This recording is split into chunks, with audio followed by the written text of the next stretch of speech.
Okay,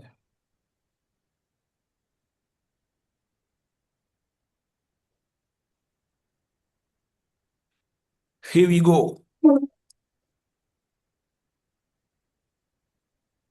Hi everyone, thank you for joining us today. Before we start, a few housekeeping announcements to help to ensure the webinar runs smoothly.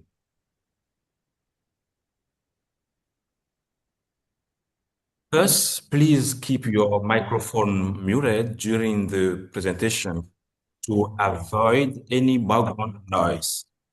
Interpretation is available. To select your preferred language, click the globe icon at the bottom of your screen, then choose interpretation. You can select either English or French. Our interpreter, Angel, will be providing interpretation from English to French and also from French to English throughout the session. If you have any question during the presentation, please post them in the chat and we will be addressing them during the Q&A session at the end of this session. We welcome you and thank you for joining us for this webinar on important marine mammal areas. My name is J.D. Sosupe from the CCHT Victoria, and I have the pleasure to moderate this session. Before we begin, let me briefly walk you through the agenda. We will start with a brief introduction to our speaker, Dr. Gill Braulik. She will then deliver today's presentation on important marine mammal areas, explaining what they are, why they matter, and how they contribute to marine mammal conservation. Following the presentation, we will have a short interactive 20-minute session where we would love to hear from your thoughts and your experiences. We will then open the floor for a Q&A session, giving you the opportunity to engage directly our speaker.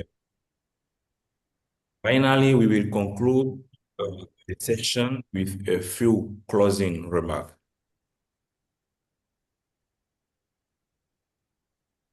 Without further ado, it's my pleasure to introduce our speaker, Dr. Gill Braulik.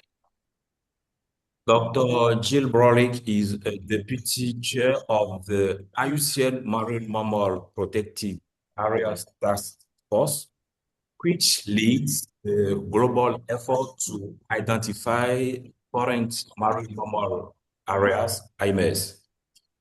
She has over 20 years of experience in research and conservation of rivers and coastal dolphins across Africa and Asia. She is also a founding member of India Ocean Humpback Dolphin Conservation Network.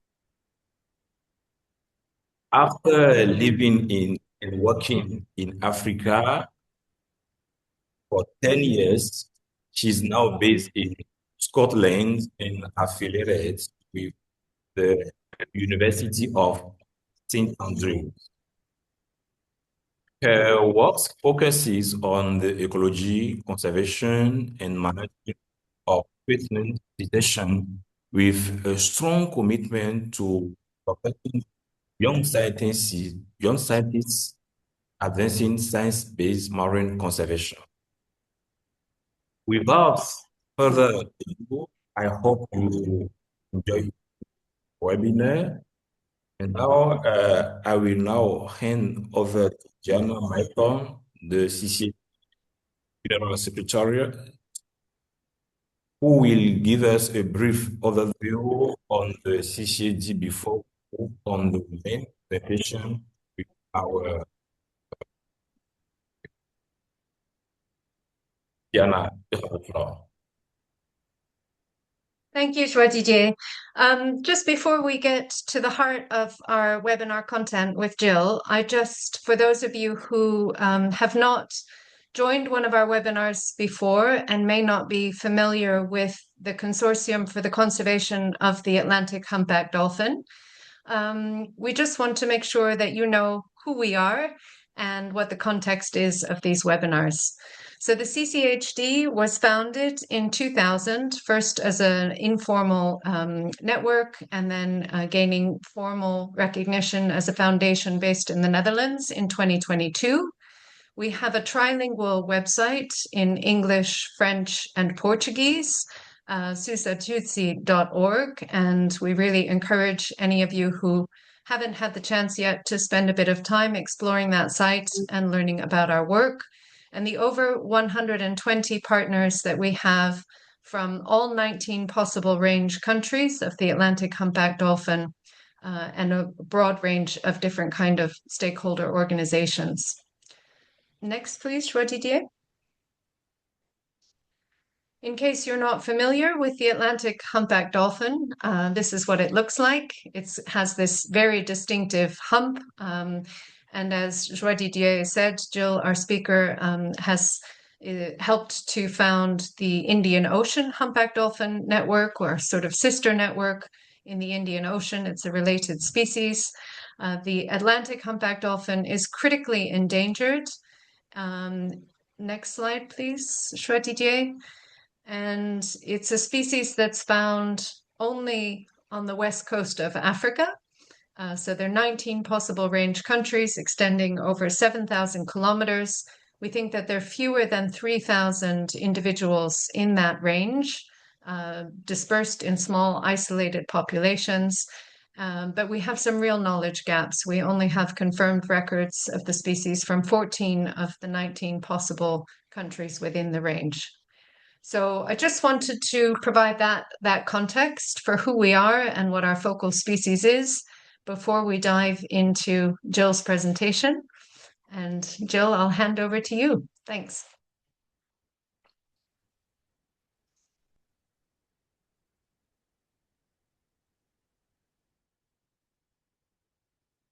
Thanks very much. Can you see my screen?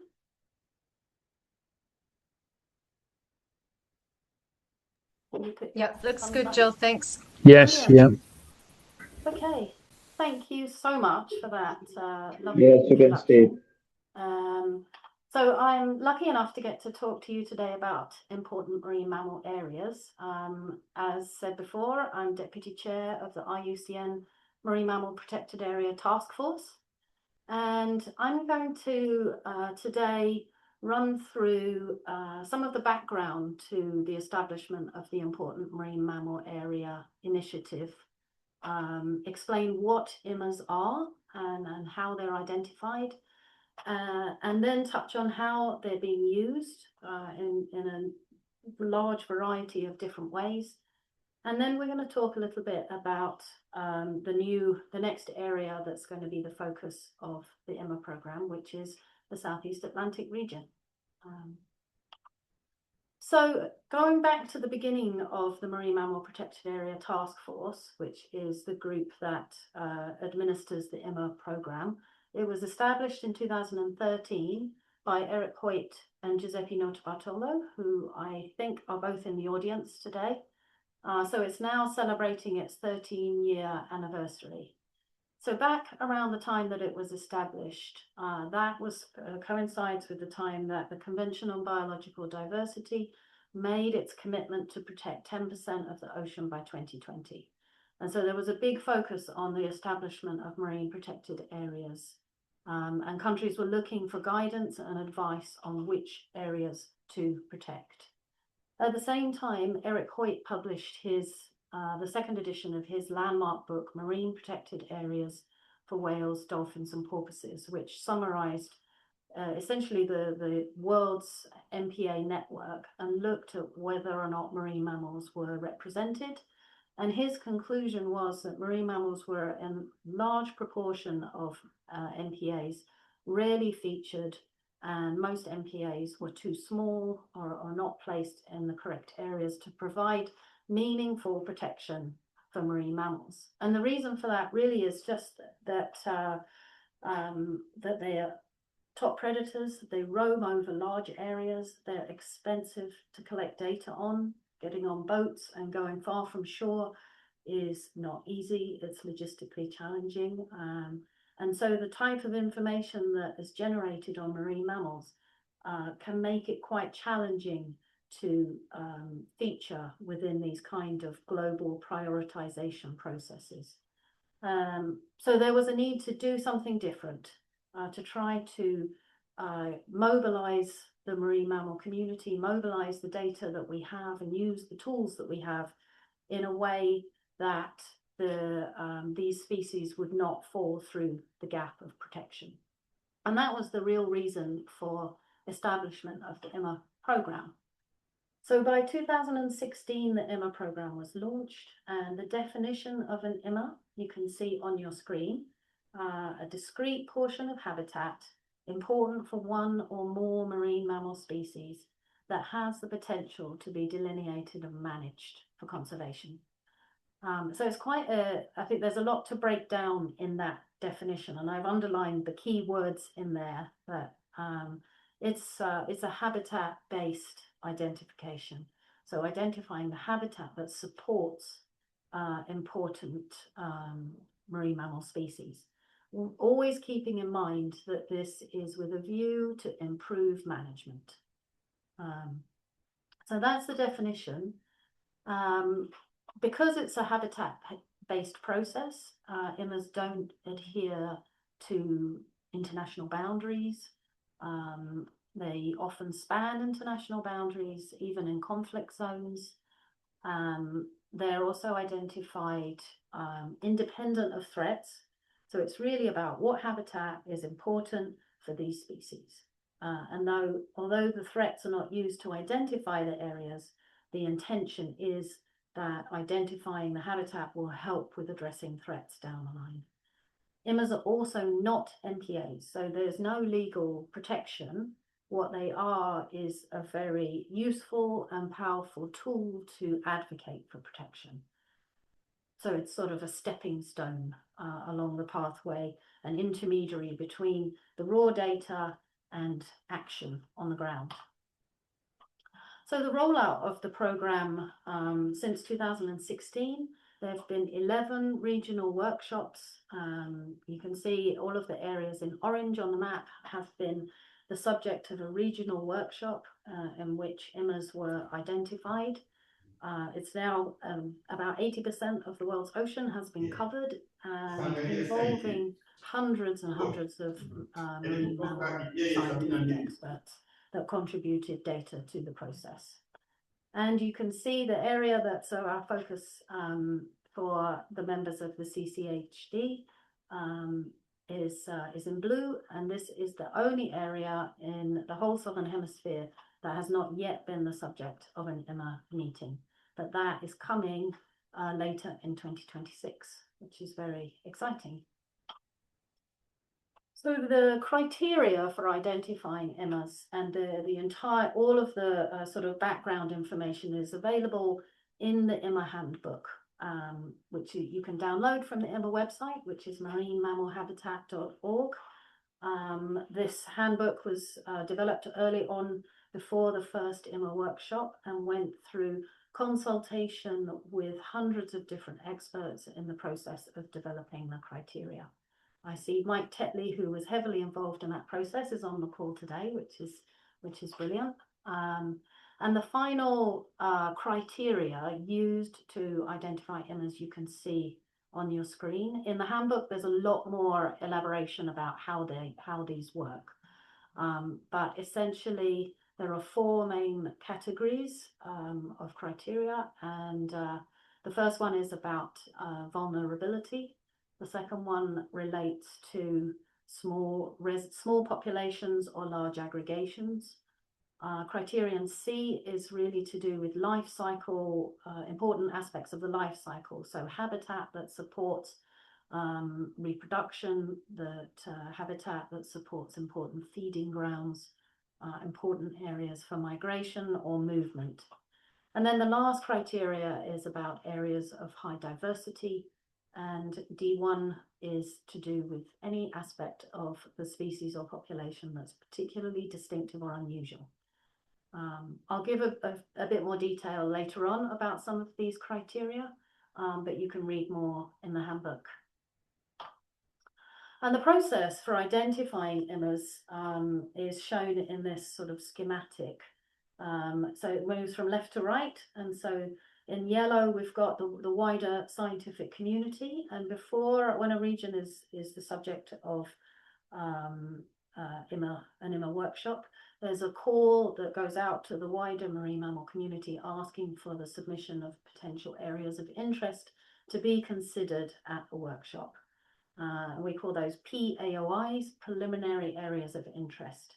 And all of those PAOIs are compiled and are then considered at a workshop attended by a number of regional experts and data holders. And at the end of the workshop, all of these PAOIs and existing MPAs are considered, combined, rejected, until there is a final portfolio of C-IMMAs, which is a candidate IMMAs, that is the product of the workshop. So everybody agrees on the boundaries, the qualifying species, the criteria of this whole package of candidate areas. And then those go for independent review. And much like when you submit a paper for consideration in a journal, there's an expert panel that will evaluate the information presented against the criteria and make recommendations about whether or not that area is sufficiently strong to become an IMMA, or whether or not it should go back for reconsideration and possibly be downgraded to an area of interest, which I'll show you in a moment. So just as an example from a previous workshop, this is the Northeast Atlantic. On the left there, pre-workshop, we had almost 400 preliminary areas of interest that were a combination of areas submitted by scientific experts and existing MPAs or other SACs or other areas that were flagged as potentially important. During the workshop, those were all refined and condensed into a final package of 42 areas to be considered by the review panel. And then the final image on the right-hand side shows the accepted IMMAs after review. So that process of distillation and refinement until final publication. And so on the right-hand side there, you'll see that the areas in orange are the final accepted IMMAs. And there's some blue areas, which are the areas of interest, which are places that are potentially also important, but for which there's not really enough information yet to satisfy the criteria. So I'm lucky enough to speak to you today, but this is a huge team effort over a long period of time. So the task force and the key people involved, we have Giuseppe and Eric, who are the co-chairs, myself and Simone Panagada, who are deputy chairs. Also key people within the IMMA Secretariat, we have Gianna Minton, who you're all, I'm sure, very familiar with, Caterina Lamfredi, Margherita Zanadelli, and Elena Politi, who are all with Tethys Research Institute, which has really been one of the leading institutes behind this effort from the beginning. And there, within the task force, there are now close to 100 other marine scientists that form the wider task force. And the independent review panel, which plays a very important role, is chaired by Randy Reeves, who until very recently was the long-running chair of the cetacean specialist group, and includes other species experts from the other specialist groups with taxonomic and regional expertise. So where we currently are, this is what we call the E-Atlas. So at present, we have 323 IMMAs identified that have been through the process and are now published online. So the areas in orange on the map are IMMAs, the areas in blue are areas of interest. And you'll also see that there's the hashed areas, dotted areas here and here, which are also IMMAs, but they are slightly different. They're categorized under a new criteria that was recently integrated into the product, which is a whale migratory corridor. And that's in light of all of the new data that has become available from satellite tagged baleen whales. So just an example of one of these baleen whale migratory corridors identified on the basis of satellite tag data. And this area you can see on the right, this is from the WWF Blue Corridors website that compiles whale satellite tag data from all over the world. And the IMMA on the left that has been designed to encompass that migratory corridor. And they're colored differently because it is important migratory habitat, but obviously it's only seasonally used and these areas are very large. So when it comes to management, which is the key part of the IMMA process, slightly different management might be effective in places like that compared to some of the smaller and more discrete areas. Some of the facts and figures we've got, when you look at the areas that have been identified so far, it falls out about 50-50 and in international waters or within the exclusive economic zones of specific countries. So that means that with the endorsement now of the High Seas Treaty, that as there's more and more discussion around the establishment of MPAs on the high seas, it makes these IMMAs and these high seas IMMAs more and more relevant within those discussions about which places on the high seas should be protected.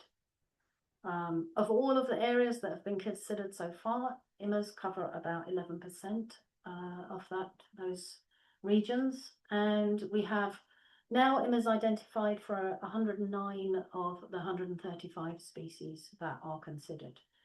And when it comes to the species that are considered within the IMMA program, I should have probably said this before, it covers whales, dolphins, porpoises, seals, sea lions, polar bears, and marine otters, and sirenians, of course.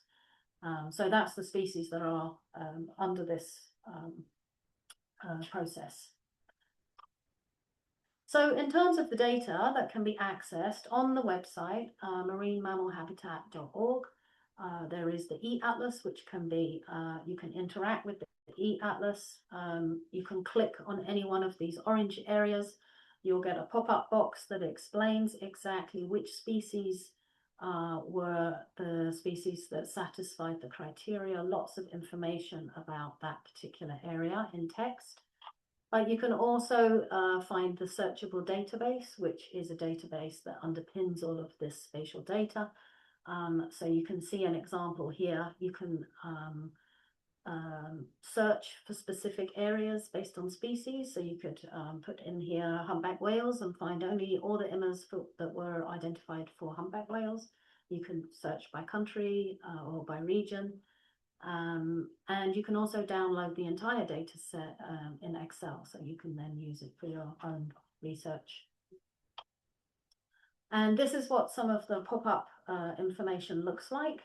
You can download glossy fact sheets for each, or brochures for each IMMA, and includes information. The key information here, you'll see qualifying species. And then underneath that, there is marine mammal diversity or other species that occur. So for each IMMA, there will be one or two or sometimes more species that satisfy, where there's data to satisfy the criteria. Those are the qualifying species. But frequently, there are many other species that also occur that maybe don't satisfy the criteria. So both of those appear on the sheet, along with the description of the data and the habitat, and references to all of the underpinning science. And you can download the spatial data from the website in a number of different formats. And so you can use that in your analysis or for sharing or for teaching. And we've been logging how those requests have changed over time. And when people make requests, they also give us some basic data about what they want to use those the information for. So you can see in the graph here, you've got time along the bottom, and the cumulative number of requests for the data over time is the blue part. So the number of requests is going up very rapidly, and the interest and in the use of the IMMA data has really been amazing, and it just continues to increase over time in so many different ways. And so we started to try to capture a little bit about who's using the data and how. And because obviously we go through the process, the task force goes through the process of working with the scientists to identify the areas, but the intention is that once they're identified, they then go out and they are used by governments, by scientists, by industry as part of their everyday activities. So you can see some of the facts and figures on your screen. So this is up to the beginning of 2026. They were requested by government agencies in nearly 50 countries, hundreds of requests from industry in tens of countries, and many downloads, hundreds of downloads for use in hundreds of different universities across essentially nearly 70 countries. So it's been quite incredible, the uptake and the use of this data. So we're now trying to capture a little bit more detail about from people who've used the IMMA data, how they've used it. And so we recently circulated a questionnaire to everybody who's ever requested the data and asked for information on how it was used. I'm going to share a QR code at the end. So if you've used the data and you've not filled our questionnaire, be ready to scan the QR code, or please just email us and ask for the questionnaire. So this is just a little snapshot of some of the information we've gathered recently about how IMMAs have been used. And you can see it's an enormous array of different things. So education, policy making, marine management and spatial planning, protected area design, expansion, academic research, shipping and maritime transport. We know that they've been used to establish new protected areas. They've been used for marine spatial planning in several countries. And then a little deeper dive into the graph on the left is asking more questions about how the information was used for protected areas. It was used for new protected area, nearly 50 new protected area proposals for marine spatial planning, expansion of marine protected areas, and similar for industrial and commercial activities. So the key use was for use in EIAs, also in oil and gas exploration, siting offshore wind farms, submarine cables, and the list goes on. So that's just a kind of a way of showing the sort of myriad of uses that have happened in the last few years. And because of the success of the IMMA program, this led to the development of its sister program now, which is the Important Shark and Ray Area Initiative, which is very similar, uses very similar criteria. Giuseppe was really fundamental in both initiatives. And so there is now also, and you may be familiar with the ISRAs, and there's a similar e-atlas. And so we get to the point now where there are these important areas identified for different aspects of marine megafauna. There's also important marine turtle areas which are being developed as well. So it gives us the ability to overlay all of these different areas and start to prioritize based on multi-taxa. So now I just want to touch on the Southeast Atlantic, which is still a gap in the Southern Hemisphere for the IMMA network. And there's an opportunity, because this will be the focus later in the year, in order to identify or to propose areas, so preliminary areas of interest for this particular region. There will be a call coming in September or October that will be shared via the same mailing list that you saw this webinar announcement on, and also through Marmam and Facebook and other lots of other ways we'll publicize, requesting the submission of preliminary areas of interest to be considered as IMMAs for these waters.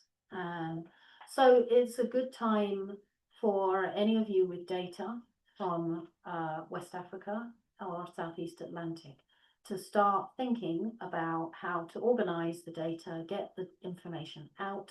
If you have you know, a paper you've been thinking about writing, now's a good time to do it. If you've got reports that need preparing, it's really, even unpublished data can be used to propose IMMAs. So do what you can, work with colleagues to get your information together in order to be ready for the call to submit PAOI. And the kind of information or the data that is used to underpin these types of proposals includes things like visual sighting data, photo ID data, opportunistic sightings, citizen science, tagging data, all of that kind of information. Acoustic data and stranding data is more likely to be sort of supporting information than it is to be the primary data that is used to justify an IMMA proposal. So it's still useful and important, but more as secondary data. And a little bit more guidance on, here we go, some of the criteria. So in thinking about how to write a preliminary area of interest document, at the same time as the call, there'll be a little bit of guidance.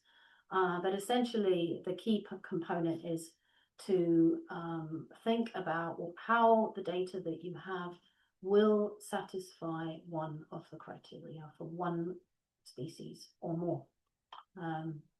And some of the kinds of data, now I've lost my, I can only have one or the other. That's not intended. Oh, there we go. Excuse me, funny slides. So just some of the data that you might think about using to justify some of the criteria when the time comes. First, criterion B, for example, photo ID data can be very valuable because that helps to show residency, which is really important for criteria B1.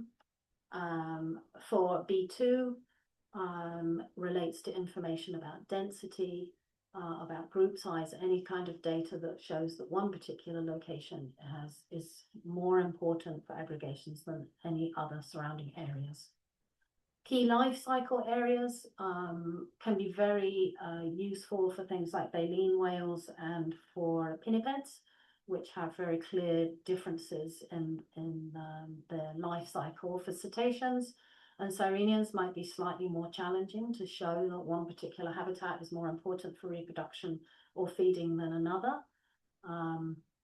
But if you have data on calving, nursery grounds, important feeding areas, then those criteria can be useful. And then the last criteria D, high numbers of species regularly present in a particular area, so high diversity, which is normally habitats that are traditionally associated with a large number of marine mammals, so submarine canyons, steep drop-offs, areas of upwelling, seamounts, that kind of area. And then distinctiveness is quite a flexible criteria that can relate to anything that's quite unusual about a particular species. So unusual behavior, unusual morphology, something unusual about the genetics of the life cycle. So that one is a little bit different. So hopefully that kind of gets you thinking about how you might be able to mobilize your information to be able to be prepared for the call for PAOIs. And just some examples from the other coast of Africa of IMMAs that have already been identified. There is an IMMA in southern Kenya, Kisite Shimoni, which is a small coastal IMMA near the border with Tanzania that was identified as important habitat using criteria B1 for small resident populations of bottlenose dolphins and humpback dolphins. And it's also an area that humpback whales visit during the migration. And you'll see there also that other marine mammal species documented, so spinner dolphins and dugongs also occur, but not in sufficient numbers that they satisfy the criteria. So they're not qualifying species, but they're also present there. There's an IMMA in Mozambique, specifically identified on the basis of it being important breeding habitat for humpback whales. Humpback whales migrate up the east coast of Africa in large numbers, similar to West Africa. And so this migratory corridor area, which is important for calving, was identified. And then you see the other species that didn't satisfy the criteria, but are also present, are listed. And then finally, there's a very large IMMA around the Seychelles, which is multi-species. So it's a very big area, very diverse. And so it satisfies a number of different criteria and is complete contrast to the breeding ground, for example, which is a single species, single criteria IMMA. So the Seychelles, multiple species, high diversity, whales, dolphins, so lots of different criteria satisfied. So hopefully that gives you sort of a kind of example, some different examples of different types of IMMAs in different habitats. So just to wrap up, there's the promised QR code for the questionnaire. Anyone who's used IMMAs and wants to fill the questionnaire, please do. There's the website and the email addresses of some of the key people in the Secretariat. Also the email address to request shapefiles. Yeah, thank you very much. I'm happy to answer any questions. Thank you so much, Dr. Gill, for your excellent presentation. Maybe you can stop sharing your screen so I can, yeah, thank you. Let me share my screen.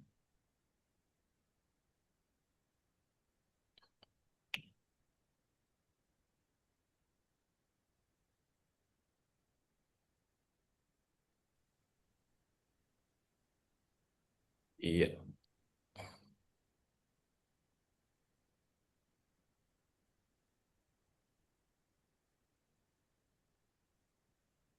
Okay, before we move to the Q&A session, we would like to hear from you. We will now launch a short Mentimeter poll with a few questions, no more than 4. Please, you can scan the QR code or use the link we provide in the chat and enter the code. Diana, can you pass the link and the code in the chat, please? C'est déjà fait. Thank you so much. So we will wait a few seconds before everyone, before going on, to be sure that everyone connect to the poll. Et maintenant, c'est l'heure pour le repos pour notre interprète. Donc, Joie-Didier et moi, nous allons parler en français et en anglais. Notre interprète, elle fait l'interprétation de l'anglais en français et aussi de français en anglais. Donc, elle doit avoir 10 minutes de repos et c'est pour ça que nous faisons cette petite pause avec le Mentimeter. So we're just having a short break for our interpreter who works very hard with her simultaneous interpretation. So Joie Didier and I will be speaking both in English and French now to drive the Mentimeter poll. Thank you, Gianna. Let me share the poll here.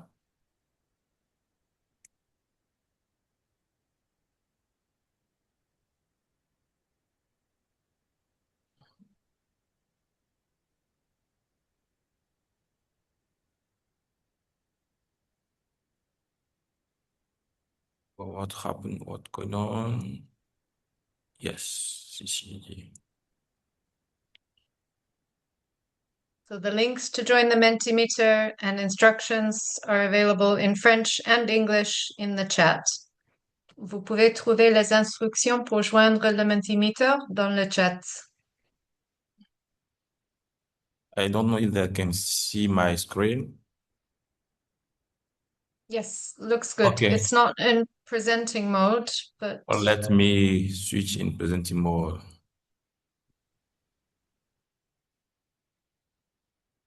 perfect. All right, thank you, Gianna. The first question, from which country are you joining us today? De quel pays participez-vous aujourd'hui? You have United States, Tanzania, great. Italy, Angola, Cameroon.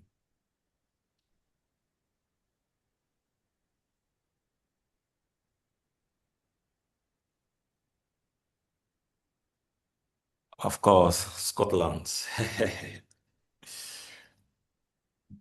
Sénégal, la France.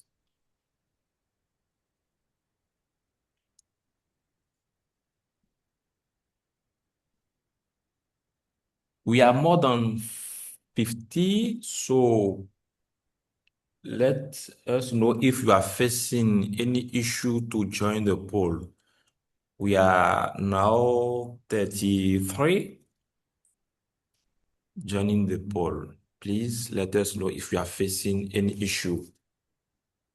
You can scan the QR codes or go to menti.com in your browser, type the code to join. 1 minute more and we will move on. We have people Vous from avez des Facebook. difficultés de joindre, vous pouvez scanner le QR code sur l'écran ou vous pouvez utiliser les liens dans le chat. Et si vous avez des questions, vous pouvez typer dans le chat et nous pouvons répondre et essayer d'aider si vous avez des difficultés. Merci Diana pour la traduction. It's crazy. You're speaking English and I'm speaking French. Yeah. We have people from Ghana. I'm from Benin and I'm currently in Benin, so let me put my name in the poll. Da, da, da, da, da, da.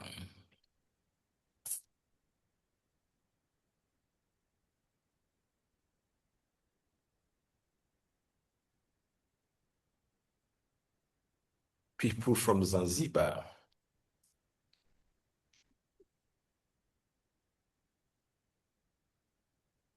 Okay, we will now move on the next question.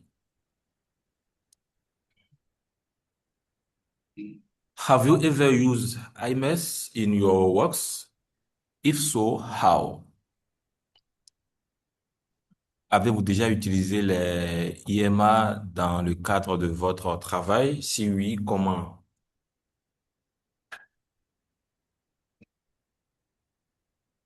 Nous avons 5 options. We have 6 options. Academic or applied scientific research,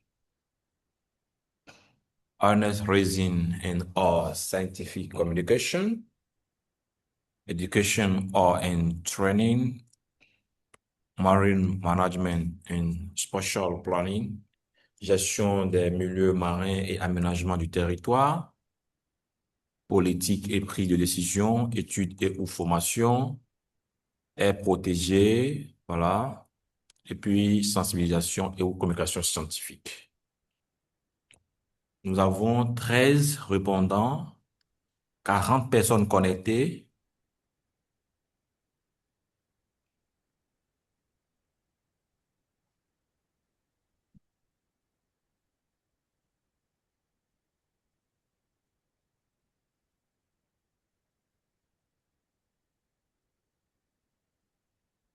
Yes.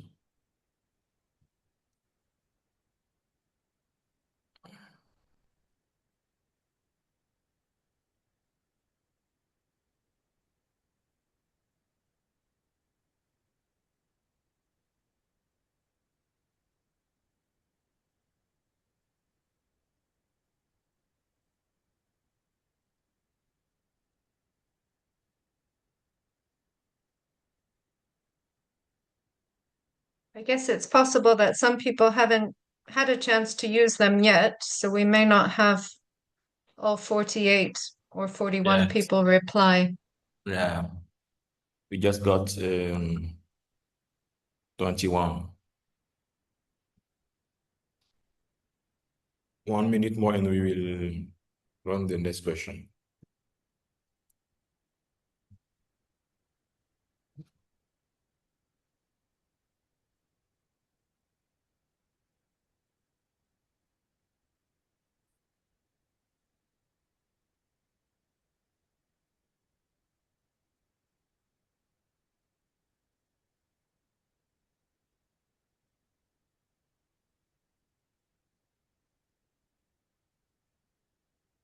Okay, next question. Do you hold data on any marine mammal species that could satisfy at least one IMMA criteria? If so, which species and where?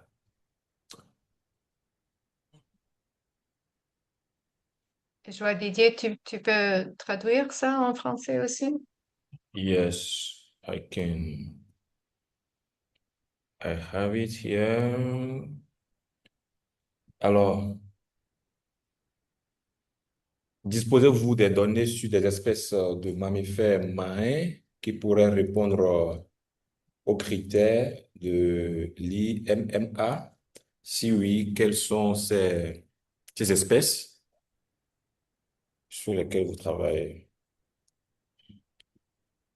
Ben, c'est gentil. Si vous n'avez pas de données, ben, il faut juste écrire, vous n'avez pas de données. I don't have data. Okay.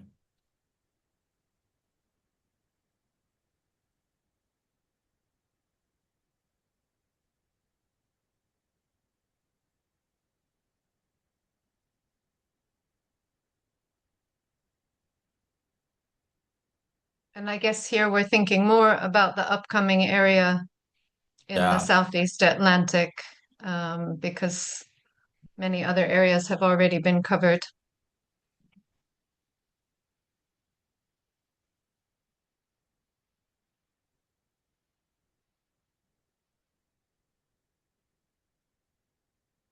Okay, 1 minute more and we will run to the last question. Okay, data from Senegal. 1 minute more, photo, ID photo. C'est facile. Okay.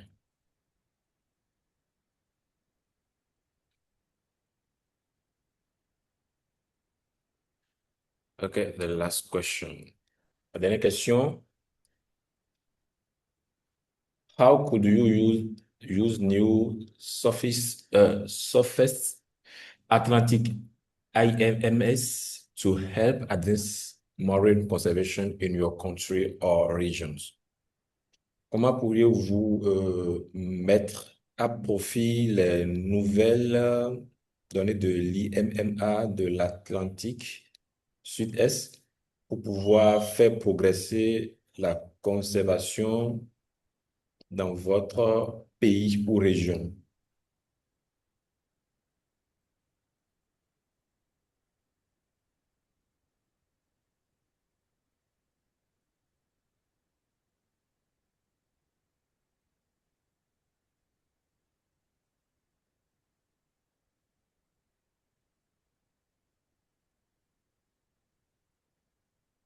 don't know. Provide data to our government wildlife agency partners.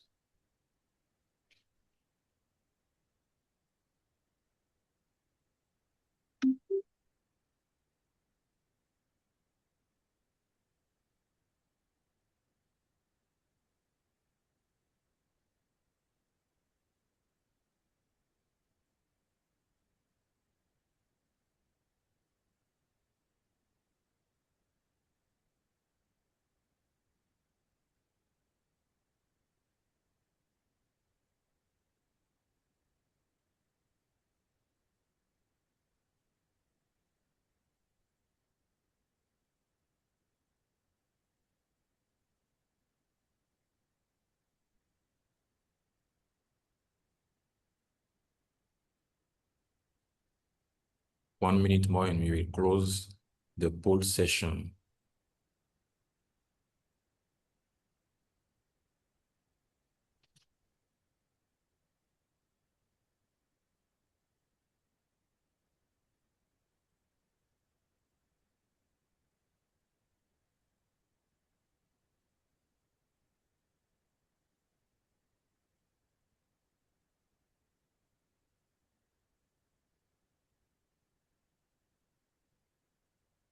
Okay.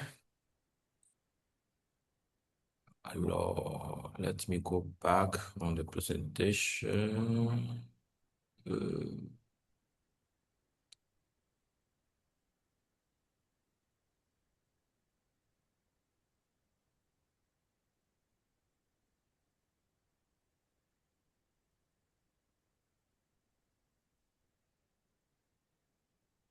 Okay.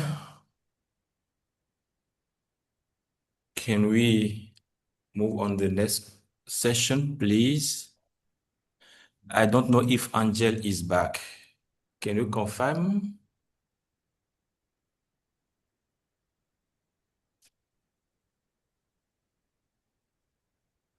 Angel, could you speak in English? Oh, yes, she says she's confirmed.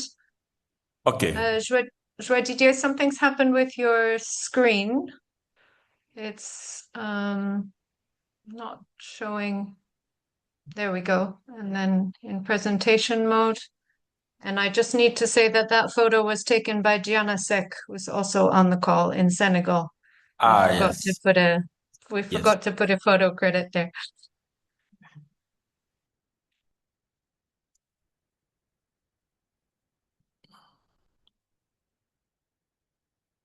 It's now okay? Yeah, great, Joie Didier. Thanks. Yes. OK.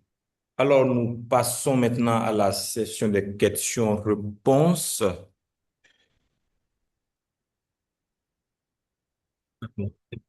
D'aller en français.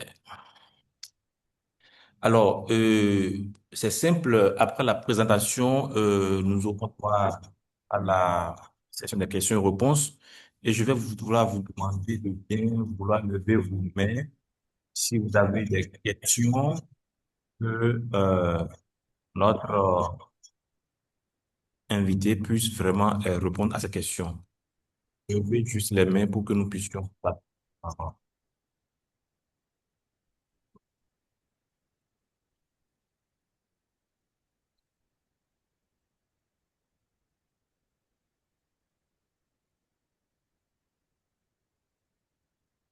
Je ne vois pas de main levée.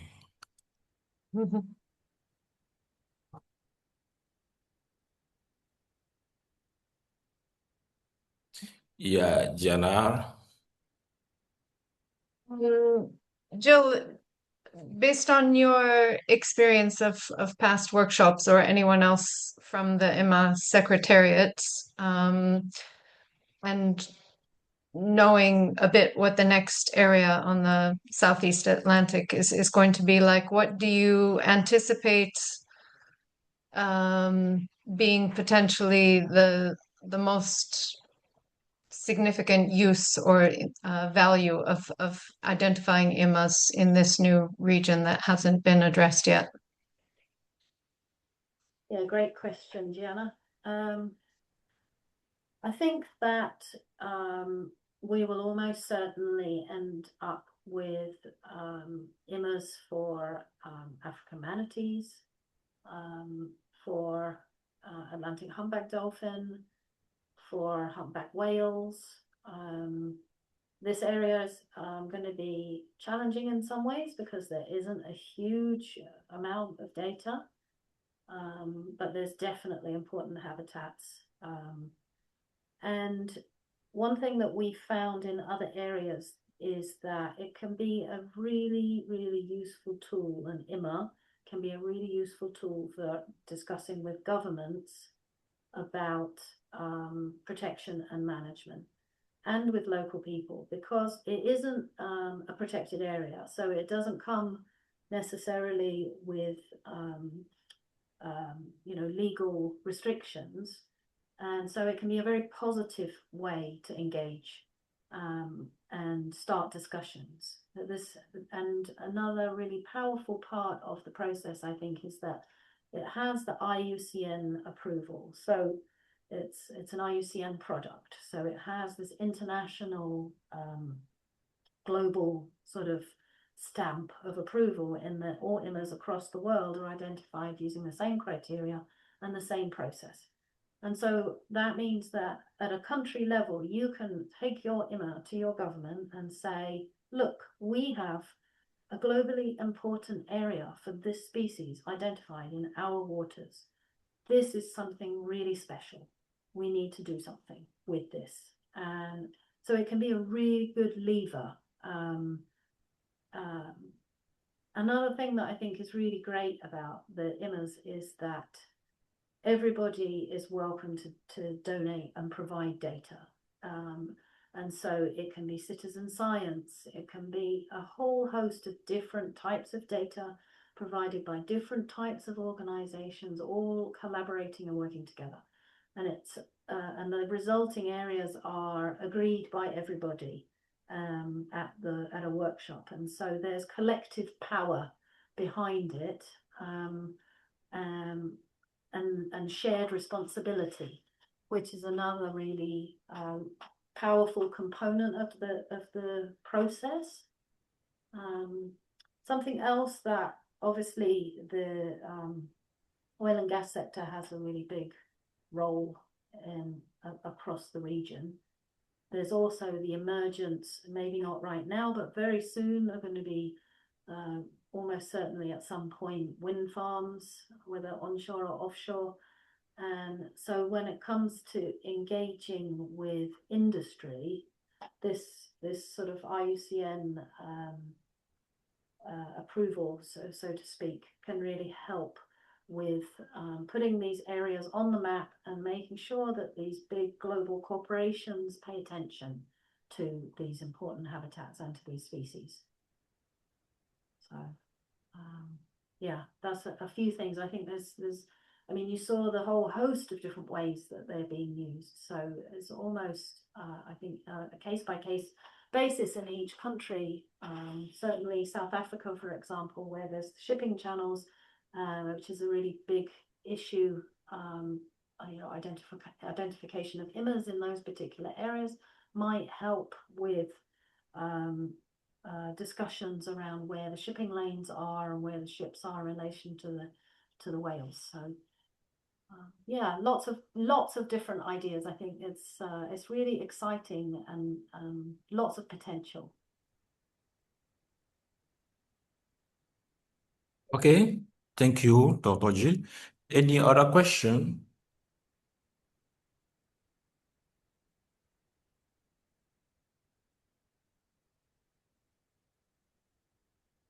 Yes, go ahead, Bilal.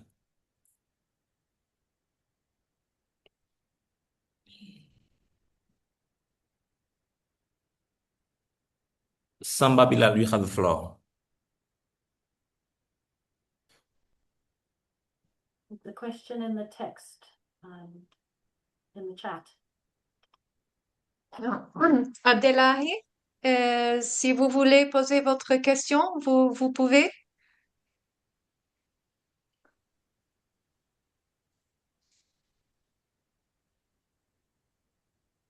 Maybe while we're waiting for Abdellahi, maybe Marijke could go ahead.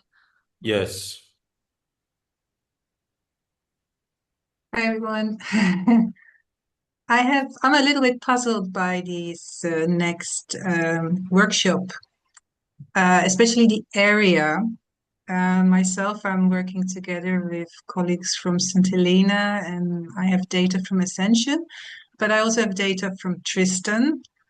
I'm still looking at the data, but I know that Gough Island was part of the very first IMMA, but I am kind of wondering where is Tristan going to fall, because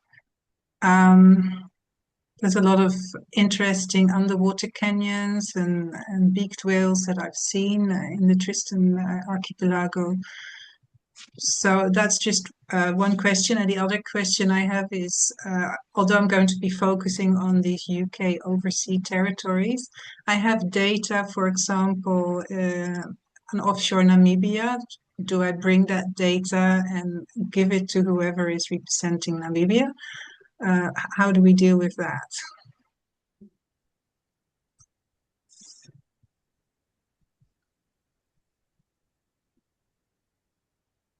Okay. Thank you. That's a very quite specific, I think, question, but also important.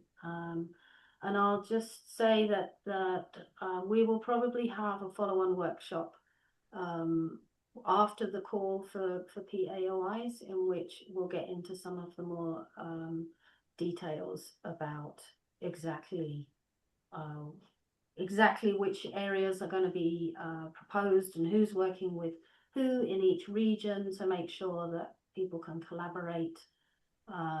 So I think it's a work in progress in some ways. And so this is part of the process of getting people to think about what they're going to propose. And I think we can have a direct chat about this potentially afterwards.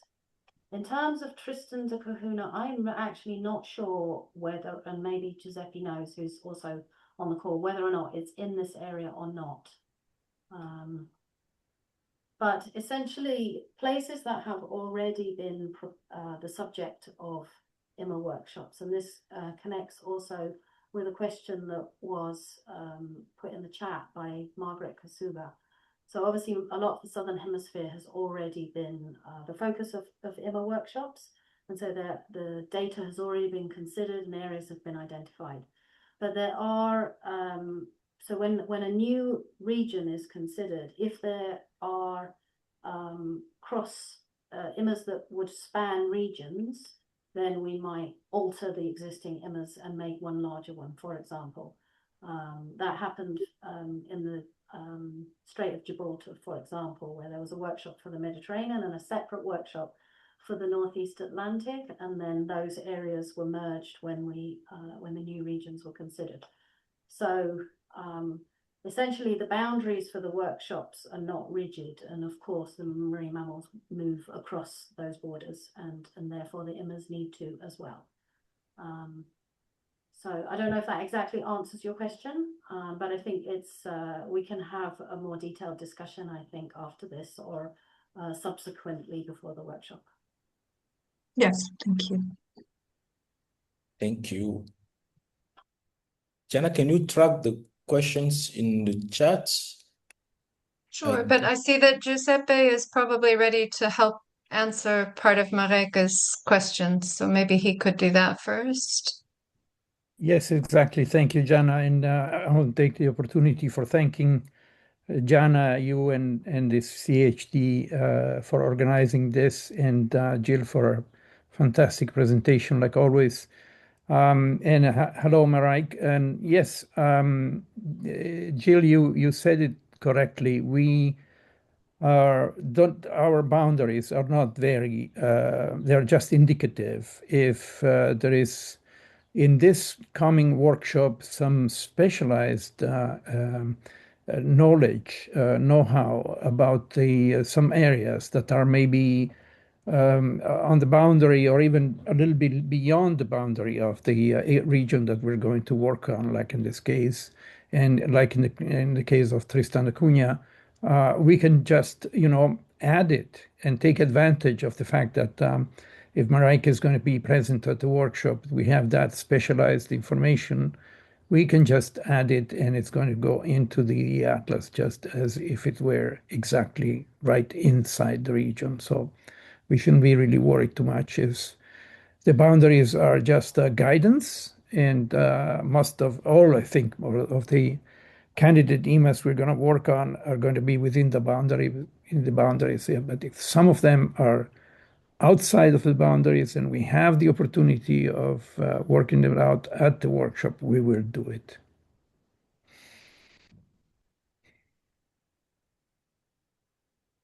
Okay, Thanks, Giuseppe.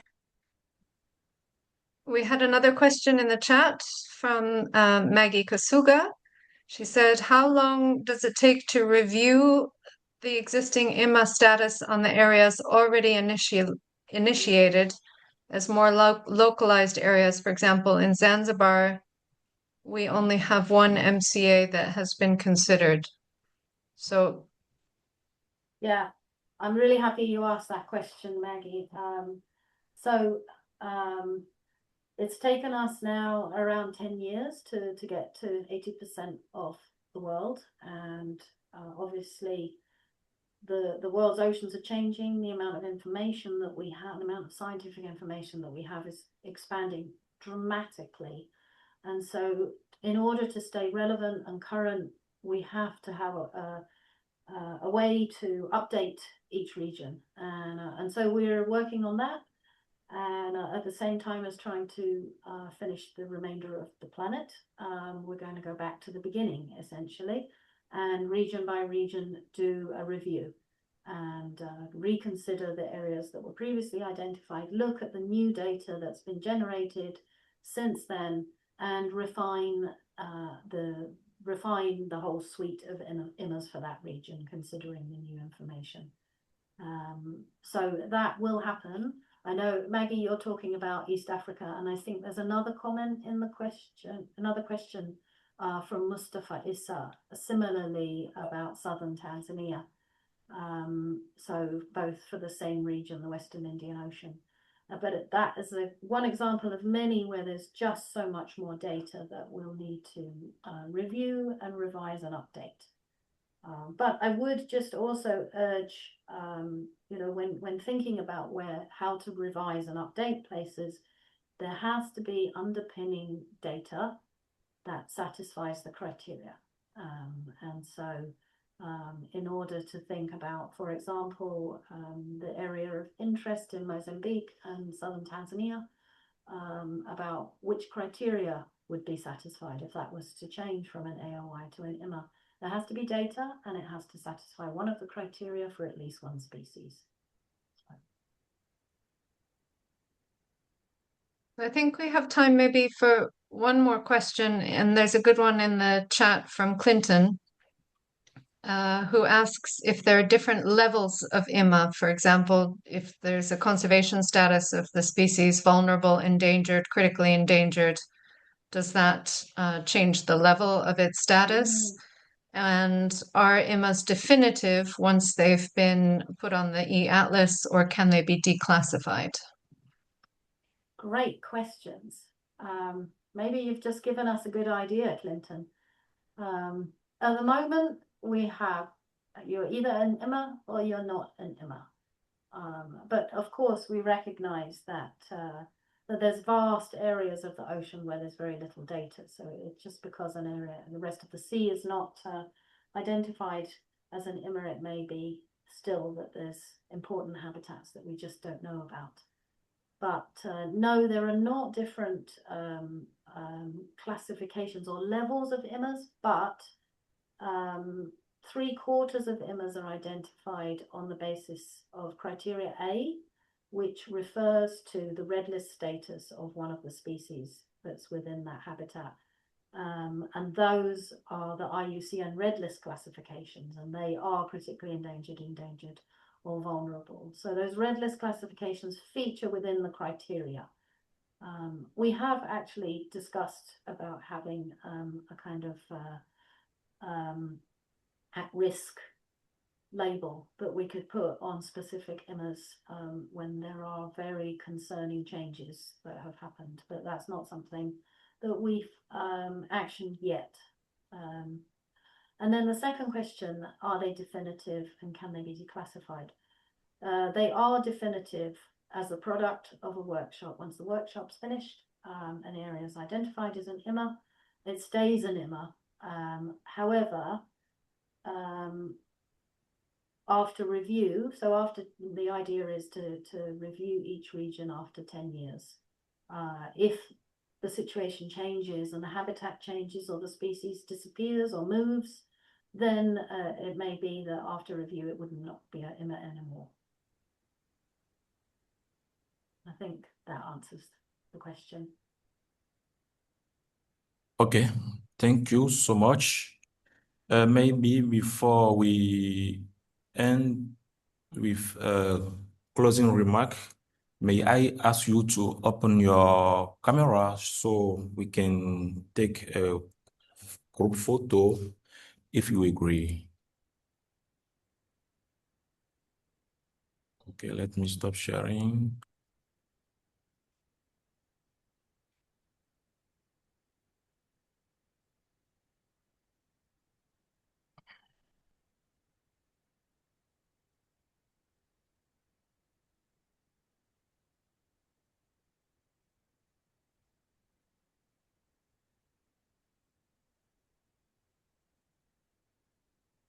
Yeah, let's go.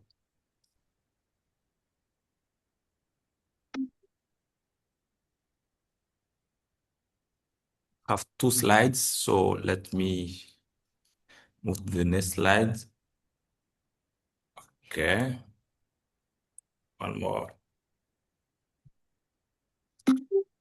Yeah. It's okay. Okay, let me share my screen.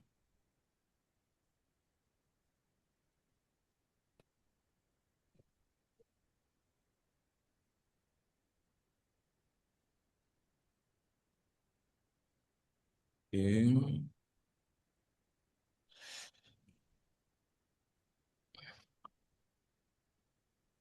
Okay.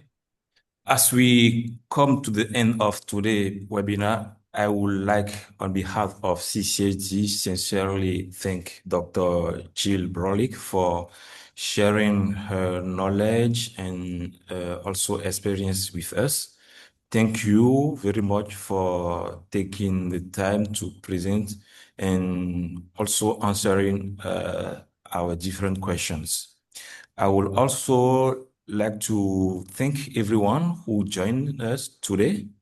We really appreciate your participation and your interest in this thematic, especially in marine mammal conservation. We hope that you enjoy this session and learn more about IMMA program and its importance for protecting marine mammals. We will invite you to stay tuned about our future webinars and activities. Please follow us on our different social media account. Also, we will send at the end of the session, maybe tomorrow or after, the link of the recording so you can enjoy again what we said during this session. Once again, thank you for joining us today. Have a wonderful end of day, and we hope to see you again at our next CCAHD webinar session. Goodbye, everyone, and take care. Bye, everybody. Thank you. And a huge thank you to Joao Didier for his facilitation. Smooth as always. And a big, big thanks to Angèle, our interpreter. Without her help, we wouldn't be able to make these webinars available to both our English-speaking and French-speaking audiences. So thank you. You're welcome, Diana. Bye. Thank you all. Thank you. See you guys.